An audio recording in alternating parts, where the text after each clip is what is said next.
السلام عليكم ورحمة الله وبركاته. يا صباح الورد، يا صباح الفل، يا صباح الياسمين على كل حبايبي الحلوين اللي مشتركين ولا مش مشترك معانا يشترك ويفعل زر الجرس عشان يوصل كل جديد. صباحكم قشطة، صباحكم نادي زي السكر في الزبادي.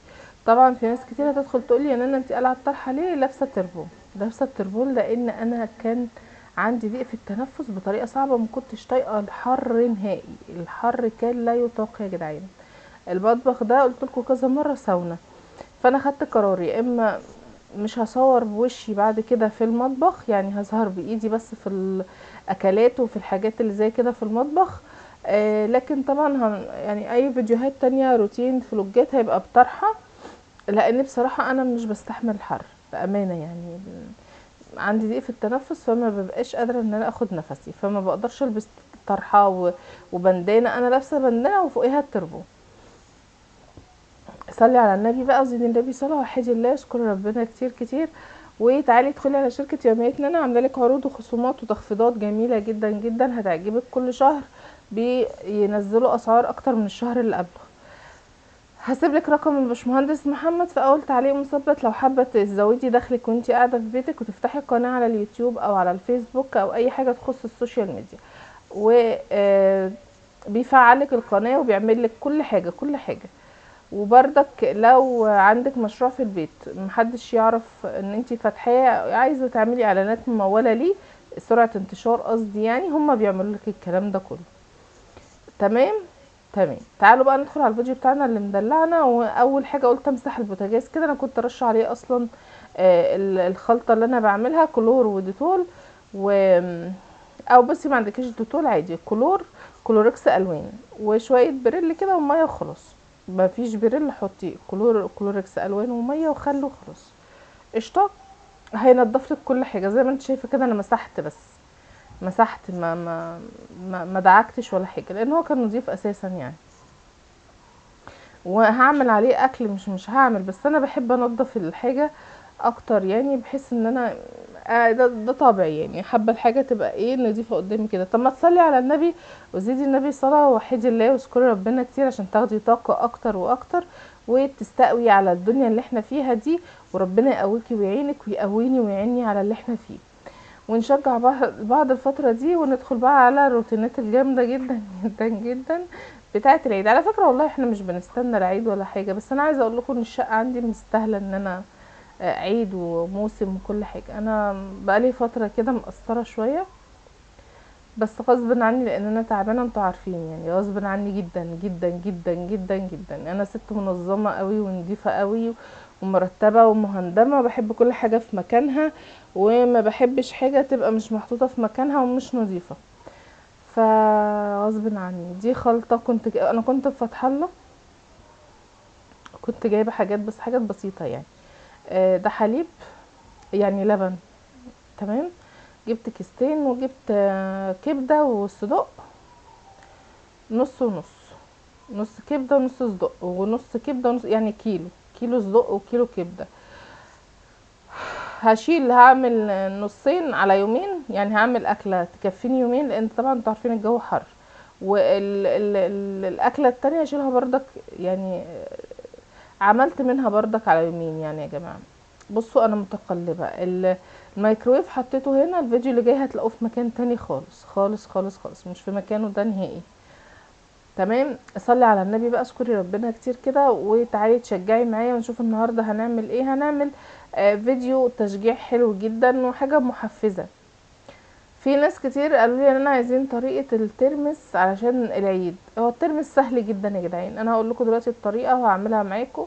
وهنعمل شويه حاجات سريعه كده، هنعمل كبده هنعمل صدق الترمس بقى يا ستي اهو. كنت بلاف في ميه من بالليل. تمام. قشطه. انا جبته بالليل فحطيته في ميه. انت بقى عايزه جايباه في نفس اليوم بالليل واعمليه بالليل، يعني انت لو جبتيه الصبح بالليل يعني الصبح واعمليه بالليل. فاهم قصدي؟ هتحطيه في حله وهتحطي عليه ميه، مش هتعملي اكتر من كده، هتحطيه على البوتاجاز. كده كده لما بيتبل بيبقى الواحده منفوشه وحلوه كده اهو زي ما انت شايفه. كل شويه برضو اداري في شعري، بقول له شعري باين او حاجه حرانه يا جماعه مش عارفه الف الطرح، اعذروني بقى.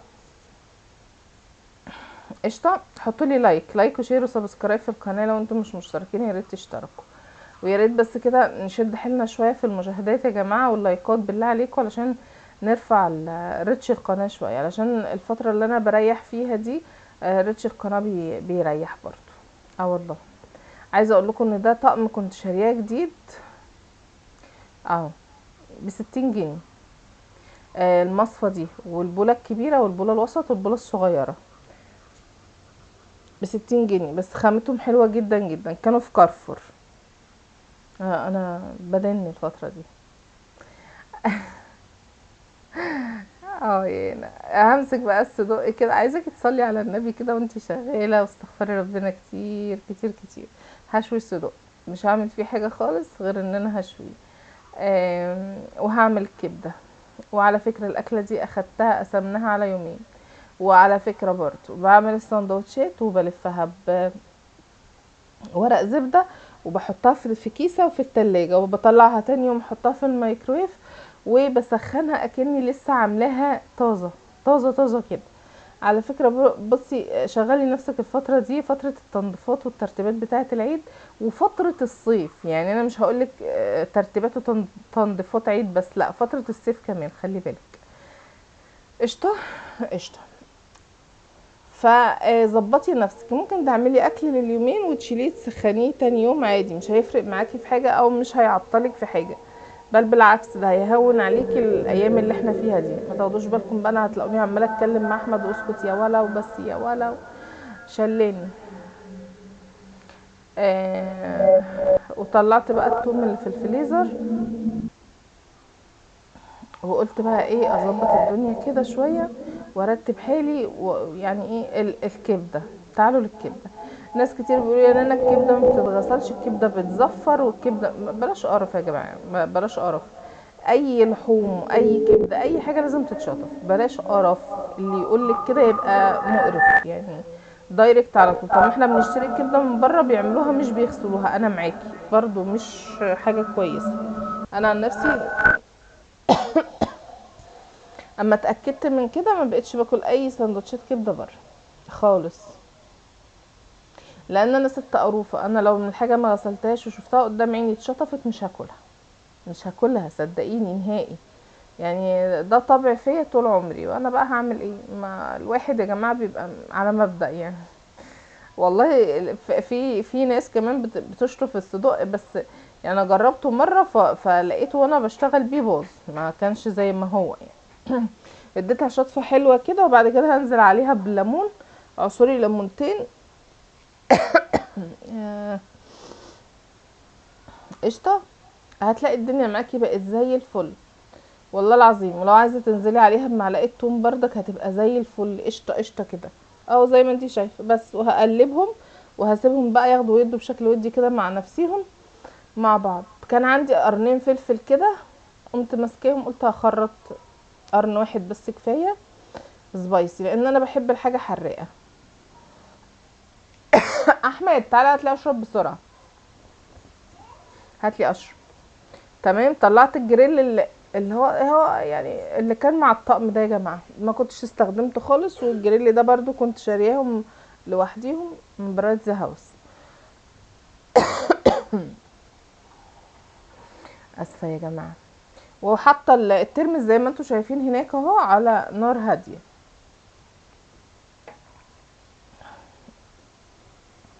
قشطه.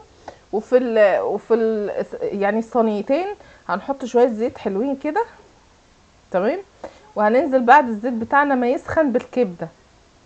الزيت بتاعنا اللي مدلعنا. كل حاجه في حياتك خليها مدلعاكي كده، ودلعي نفسك وروقي وروقي على حالك، وكبري دماغك من اي زعل ومن اي حاجه تضايقك. تمام. هتنزلي بقى بمعلقه توم حلوه. دي كبده اسكندراني، اي حد تاني هيفتكس لك بقى يقول لك كبده اسكندراني بتقطع عليها بصل بيتحط. بصوا هي دي الكبده الاسكندرانيه يا جدعان بكل سهوله. بتتقطع شرايح رفيعه وصغيره وبيتحط عليها توم. ب... بيكون عليه كزبره وكمون وملح وفلفل اسود. ودي خلطه بتتباع في اي سوبر ماركت، خلطه كبده اهي. وفلفل سبايسي لو انت حابه اللي هو الحراق الاحمر ده، وليمون. لا اكثر ولا اقل، دول شويه كزبره بس. ونزلت بقى بالصدق بقى كده عشان ايه، وشويه فلفل اسود على ملح، فلفل اسود على ملح، واسيبهم بقى ياخدوا ودي بشكل ودي كده، والصدوق ياخد ودي بشكل ودي برضو. ده كده انا بشويه، بس هحط عليه في الاخر كده يعني شويه خليكي طب معايا، خليكي معايا كده وشوفي، وحطي لي لايك، ما تسرحيش مني. بصي حطيت الترمس جنب مني على البوتاجاز، هياخد له غلوتين وهطفي عليه، وهنزل بعد كده بعد ما هيخلص هصفيه وهحط عليه ميه ساقعه يبرد، ابرده. وبعد ما هتبرديه هتحطي عليه خمس معالق ملح، ده كيلو، 5 معالق ملح على الكيلو وشويه ميه، وتحطيهم في علبه او في برطمان، وتشيليه يوم بعد يوم تغيري ميته، لازم يوم بعد يوم تغيري ميته، وتاكلي منه كل شويه زي ما انت عايزه. وتحطي بقى شويه خل على الكبده، ما تحطيش عليها ميه، عشان لو حطيتي عليها ميه يبقى كده خلاص بوظتيها. قشطه. هتاخد وتدي معاكي بشكل ودي، مش هتاخد وقت معاكي، خلي بالك صدقيني، انا يعني ما بتهيألي 10 دقايق. ايدي كانت محروقه يا جماعه، اللي في ايدي ده حرق اهو، وواضح وظاهر. اه والله كانت ايدي تعباني، مكنتش قادره املك بيها قوي، كانت بدايه ان انا اخف يعني، فكنت بعمل حاجه فما ملكتش ان انا امسكها بايدي فاتحرقت. الحمد لله، قدر الله ما شاء فعل، عادي يعني، عادي، انا المرأة الحديدية اخضع على كل ده. الحمد لله. بصي دايما اقول الحمد لله على كل حاجة، الحمد لله على كل حاجة. اكلات العيد دي يا جدعان، اكلات العيد، علشان برضو دي الكبدة والصدوق دي اكلات عيد، هحط عليهم بقى، هنزل خلاص، انا شفتها خلاص قربت تستوي، هنزل عليها بقى بالفلفل تقلبتين وبس. الصدوق اللي هسيبه شويه لان هو بيعوز ياخد ودي بشكل ودي كتير، وبيعوز يستوى علشان ما يبقاش ني كده، وبيبقى ناشف، بيبقى حلو، انا بحبه كده، ما بحبوش وبعمله بقى في اهو، شلت الكبده على طول يا دوب تقلبتين بس، وشلت الكبده. وبصوا عايزه اقول لكم ان انا سريعه جدا في شغل البيت، انا بحب السرعه، ما بحبش البطء ابدا في الشغل. وطفيت برضو على الصدوق اهو، وقلت بقى هعمل ايه، وقليت البطاطس على فكره بس فصلت الكاميرا، قلت اشيل بقى ايه المطبخ كده، امسكه اكنسه واظبط الدنيا، علشان الشبشب بتاعي كان بره، مش عارفه مين اللي ناولهولي والله بس قلت اكنس المطبخ كمان بالمره كده، زي ما انتم شايفين ايه، بصي مره في مره هتلاقي نفسك مفيش حاجه عندك مش نظيفه، وهتلاقي الدنيا رايقه معاكي وزي الفل. حتى المروحه المتكسحه دي ما بتجيبليش هوا، مش عارفه والله العظيم، انا تعبت وزهقت. والحله بتاعه الحوض دي كمان شلتني يعني، كل شويه اصلح فيها واعمل فيها مفيش فايده، بقيت احط حاجات تحت الحوض، كل شويه اغسلها ونشرها واغسلها ونشرها، لما خلاص ايدي وجعتني والله العظيم، مبقتش عارفه اروح فين واجي منين. الحمد لله الحمد لله. وغاسله مواعيني ومظبطه مطبخي، مش سايبه مواعين مش نظيفه خالص، كل حاجه بتتوسخ معايا كده اغسل اول على اول على طول، اول على اول اول باول يعني يا جماعه ما تركزوش معايا. وبعد كده بعد ما كنست قلت اسيق برضو كده، اظبط الدنيا. المطبخ ده عايز له ايه بقى، اللي عايز له غسله الشفاط وورا البوتاجاز، والحته اللي هي جنب المروحه دي جنب البوتاجاز كده، شايفينها الحته اللي في وشي هناك دي، المروحه عماله اعدلها يمين وشمال، مش بتجيب هوا غير للدولاب، مش فاهمه بتودي الهوا بتاعها فين بالظبط، مش فاهمه. عايزه اجيب لي مروحه، والله المراوح اللي عندي في الشقه كلها متكسحه الحمد لله. وقلت برضه اعمل شويه سلطه، سبت الارض، انا بحب دايما اسيب الارض تنشف وتتهوى يا جماعه، ودي نصيحه مني ليكي برضه، لو انتي بتشوفيني وبتتابعيني بلاش تسيقي وتفرشي على طول، عشان الارض بتاعتك ما يبقاش ريحتها مش حلوه. قشطه. قشطه. علشان برضو تبقى متهويه وحلوه كده، لكن لو على طول شقلب وقلب يا معلم دي بتبقى مكمكمه، يعني ايه مكمكمه، يعني ريحتها مش حلوه، مش ظريفه يعني. اغسلي يا سعديه، اغسلي، اغسلي يا اختي، يا غلبيانه. اهو زي ما انتوا شايفين، انا مش بمشي كده، بس انا عشان بسرع الفيديو بتحسوا ان انا ماشيه شبه شارلي شابلي اه والله العظيم. بس بصفي بقى، بعمل ايه بالمصفى بتاعت البطاطس، غسلتها قلت ايه اطلع الترمس بيها. هطلعه وهحطه تحت المية شوية، وبعد كده اسيبه. طبعا مش عارف احدقه معاكم على طول في الفيديو، علشان بس انا بحبه يعني يكون ساقع متلج كده، علشان ما يعفنش ويبوظ مني. ودي نصيحة خديها مني ليكي. قشطة. شفتي عملنا كذا حاجة في فيديو واحد، وفي نفس الوقت واحنا واقفين مفيش حاجة. بصي اغسلي على طول وظبطي الدنيا كده على طول، ومسحي مسحي يا سعدية مسحي. هاي ما وريش حاجة غير اكنس واسيق وافرش. يا جماعة انا تعبت بجد. انا ليا اهلي وليا ناس والله يسألوا عليا، محدش ياخدني عنده كده استعارة. اخ يا غلبيانة، مش عارفة مين داخلي في الكومنتات ولا داخلالي يقولوا لي انت خسيتي. يعني هو فين يا جماعة؟ انتوا شايفيني؟ انتوا بتشوفوني من انهي زاوية؟ انا زي البكابوزة قدامكم، ما خسيتش ولا اتنيلت. انا زي ما انا يا زمان. لسه تخين برضو. مش عارفه اقول لكم ايه بصراحه. اللي بيشوفوني رفيعه دول بيشوفوني رفيعه ازاي؟ ازاي؟ قولوليش قولوليش انا رفيعه ازاي؟ مش عارفه، انا مش عارفه. بكابوزة زي ما انا اهو. اه والله ده هم. بس انا مبسوطه بتخني على فكره، انا مش زعلانه. ولو بكتئب شويه من تخني برجع تاني اشوف اتخن مني واشوف بلاوي الدنيا، اقول يا ده انت يا بنتي سمباتيك. اه والله. اه والله العظيم. مش عايزه اقول لكم. قشطه يا بنتي يا نينا، مسحي مسحي دايما كده ماسكه الفوطه في ايدك وشغاله ايه والله يا زمن. هاي شاديه. اه والله يا جدعان. بس احلى حاجه بحس براحه نفسيه كده، بحس ان الحاجه كلها نظيفه كده لا بحس براحه نفسيه، ببقى رايقه. بحس ان انا اللي نظيفه كده من اسكتوا بقى متكسفونيش. اه مسحت المروحه. طبعا الاستاذ اللي بيخش يحشر نفسه في اي حاجه ده على طول ده يلاقينا نصور يقول لي انا اصور معاكي، انا اخش معاكي يا ابني ارحم امي، يقول لي انا اخش معاكي. اه والله. اهو زي ما انتم شايفين، جبت بقى العيش وقلت بقى ايه اعمل السندوتشات معاكم واحنا واقفين نسلم مع بعضينا واسرع مع بعضينا. الفيديو قرب يخلص وانت ما حطيتليش لايك ولا شير ولا سبسكرايب في القناه يا جماعه. لايك لايك اللايك ده بيرفع من مستوى الفيديو والله، صدقوني. عملت طبق سلطه اللي هي مش انا هاكله لوحدي، لا انا والولاد طبعا بالف هنا وشفا. بس يعني ايه كبير، بحب اعمل طبق سلطه كبير كده. والصدوق اللي لوحده في الطبق ده للي حابب ياكل كده.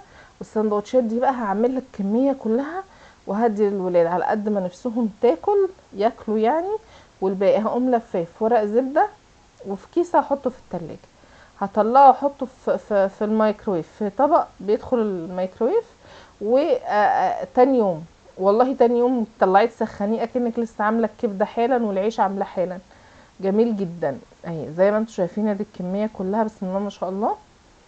اهو الصدق والكبده ويا رب الفيديو يكون عجبكم ونال رضاكم. متنسونيش في لايك وشير وسبسكرايب في القناه.